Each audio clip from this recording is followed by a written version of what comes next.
Hey there, everybody. It is bright out. I actually got a haircut. Hey! But it's bright out, so protected, you know, nice, nice sun protection. But this Saturday, we will be going to our first market of the year over in Sanford, Maine. So if you are a frequenter of the Sanford Farmers Market, we'll look forward to seeing you there this week. But it being our first market day means that I am a little bit anxious to know how well our potted plants are filling out their pots, and I'll explain. So all of our potted plants we do in the air prune boxes to start. Please forgive a few of the dead guys. We're trying to see if we can coax them back. But so all of these plants that we've potted up and are in the process of weeding so as to only send home the things that people are wanting to buy from us. But so each of these is a fully rooted plant, but we store them and mainly do bare root type sales, or at least that's the goal, as it were. At the moment it's kind of a mix, but when we sell potted plants, folks are expecting, as a general rule for potted plants, folks are expecting to see a good amount of roots filling all of these pots, and so that they're not spilling out the soil mix, the substrates, the potting mix, whatever it is that you use or we use. Well, I can talk about that if you all are interested. But so one of the things that I do is take a look down at the bottoms and see if there's anything poking out and through, but sometimes that's not always the case. It's certainly easier for these mint family plants to do their thing, and you can see we have several roots adventuring towards the bottom of the pot where the moisture is most commonly held, but the concern is whether or not the roots are filling the pot. Not to the point of becoming root bound, although that is a potential depending on how long you are growing things in pots, but it helps to get a full picture. And so what I like to do is take a sampling of each of the plants. We can see in here that we have some root development down at the bottom, but what I'm going to do, zoom this out just a little bit to make it a little easier. There we go. I need both hands for this, so we're on the stand right now. But what I will do is take the pot and gently lift it to see how the roots are developing. And it's a little bit easier for me to take a look, but I will rotate everything and hopefully get it in such a way that you can kind of see what's going on here. And so some of these, I think, are doing better than others. Sometimes you'll find that plants that are doing multiples, or at least having multiple shoots, have better root development than the others, but that's not always the case, and it's a dangerous thing to make assumptions like that. And so we do have some root development down at the bottom, but again, not as much in the upper profiles of the soil. Now, part of this can be helped by letting the potting mix dry out a little bit and allowing it to preempt or prompt the roots. Here's one of the lemon balm. Some additional root development, but again, in the top portions of the soil profile, not as much filling out as I would like to see. Sometimes it's just a matter of the amount of time, but if you are finding your pots staying very wet, you may find that you are having decreased root filling and root growth because the plant is not stretching out and searching for water. And so here we have one of the hoary mountain mints, and this pot is considerably drier than the ones that I was just showing you. And we'll take a little gentle, and yeah. So I think letting the pots dry out some in between waterings. Now these will, if I see convincing growth on a good number of these, I'll feel comfortable giving them a good deep soak. So another Pycnanthemum incarnum. Yeah. Not root bound. There is a little bit of encircling roots at the bottom, but a little bit of roughing that up at planting will very easily convince those roots to spread further. And so we'll just take a few more samples from here. This one is considerably wetter, and you can see not as much root development. There's some on this side here, but not as much as I would like to see. And so I may let several of these go a little bit longer in this sun to allow the potting mix to dry out a little further.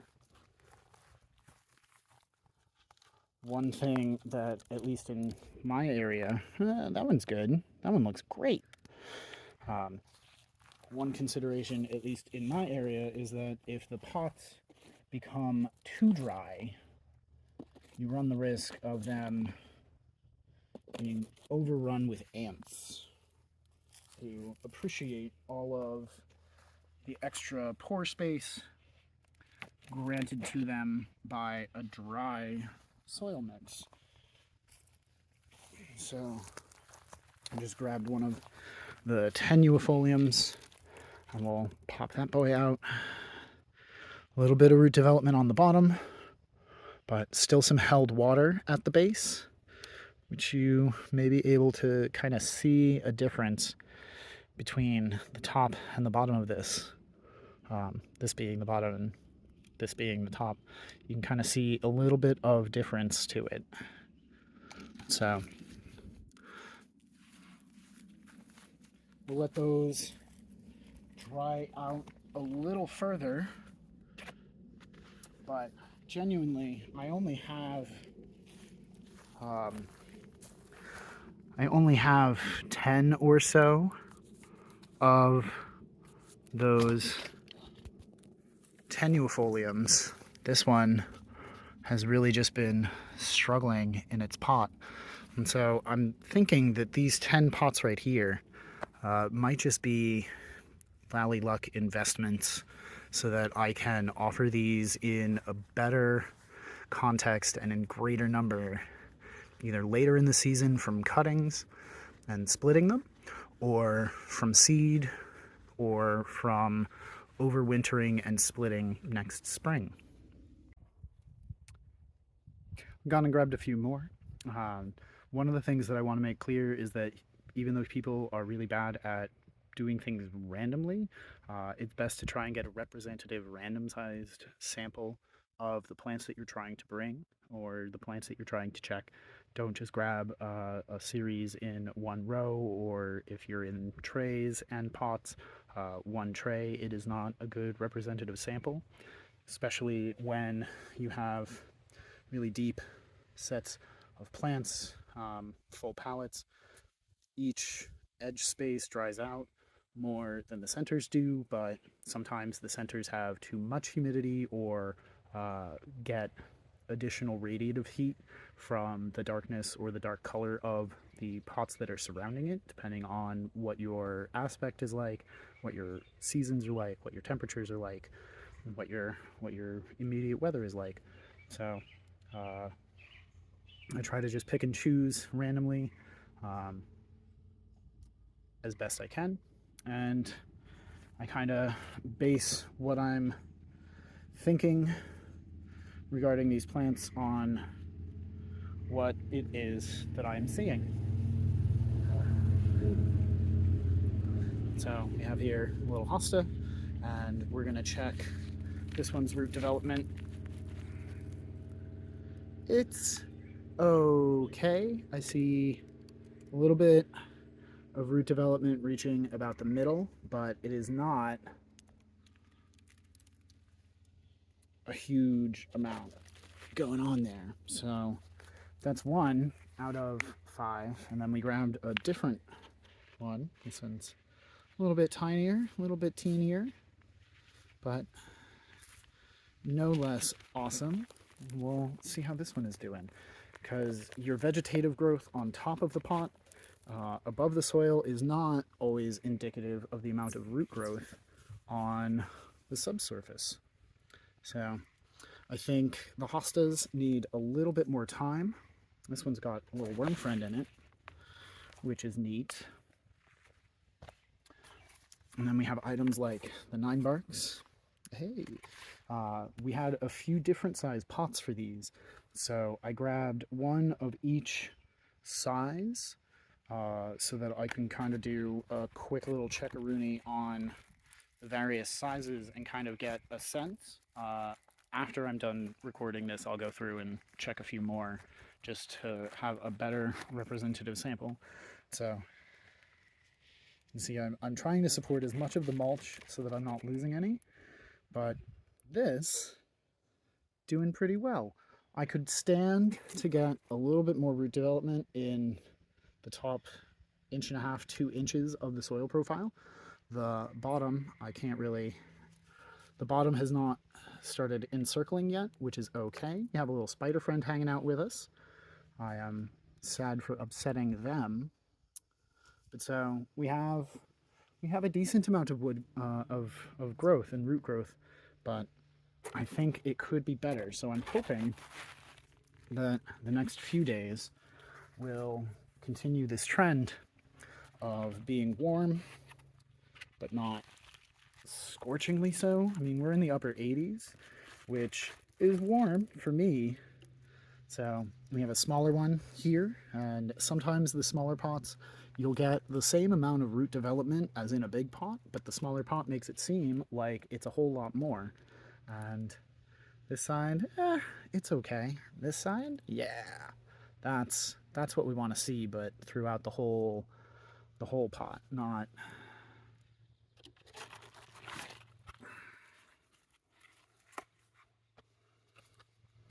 And then one last one. This is a great opportunity to pull out all your little weeds and toss them to the piles of wood chips that you're obviously putting all of your pallets full of plants on, because what a great idea that is. I'm kidding. Pallets are expensive if you're not sourcing them freely or lucking into them in the way that I did. And so, yeah, that, I think, looks great.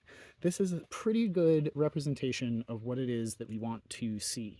This is, while not the sort of thing that I recommend people doing, this is the type of potted plant that you could lift by the stem and extricate the whole thing in one go without losing all of that potting mix. That puts an enormous strain on your plants and their root systems, and you may break a ton of roots doing that, particularly if the person that you're buying the potted plants from has a very heavy substrate. But lift them out of the pots the way I do. It's the way to protect the stem and the roots and everything that you are getting these plants to enjoy. There's a tiny little caterpillar that has decided to make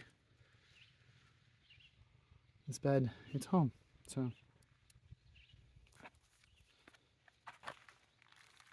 this is Calycanthus floridus, the Carolina allspice.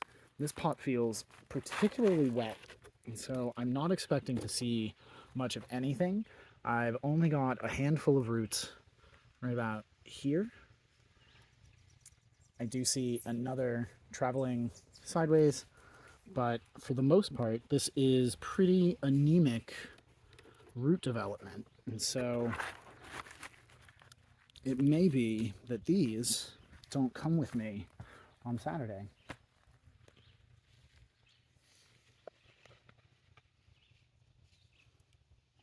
We have some others we can check though. This one feels pretty wet too, which is interesting. I didn't water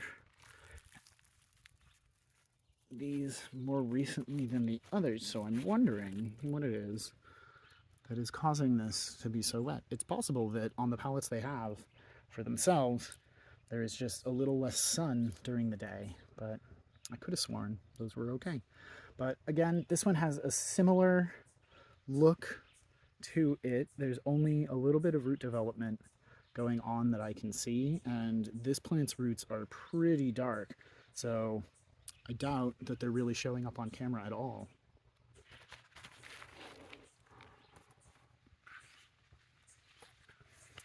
And then I have one more that I'm going to tip over here and show you all. Two more really. They are different size pots. This one feels pretty wet as well. This one is a little baby Clethra alnifolia, the sweet pepper bush, which does not make sweet peppers for people. Doesn't even make a pepper substitute, but it is a wonderful nectary plant for all of our little pollinator friends. And I only see teeny tiny bits, but this could also be bits of coir right in here. A little, yeah. I think the majority of the dark stuff that's going on here is coir and not the roots of the clethras. These guys do have a very dark root as well. About the tan of this stem here to almost like a rich coffee or dark chocolate brown. And so it might be a little hard to visualize on the camera. This one is a piece of a root cutting. And so this was one of the ones we extricated from the garden just over this way. And the shoot, the stem itself, kind of sacrificial. Many of these have resprouted from their base, which, based on my reading, is not uncommon for root cuttings taken a little bit late, which these definitely were. But we have a whole lot of fresh softwood that we can also take cuttings from. And again, I do not see much root development on this individual at all. And so I think the clethras will need a little bit more time before they are really market ready.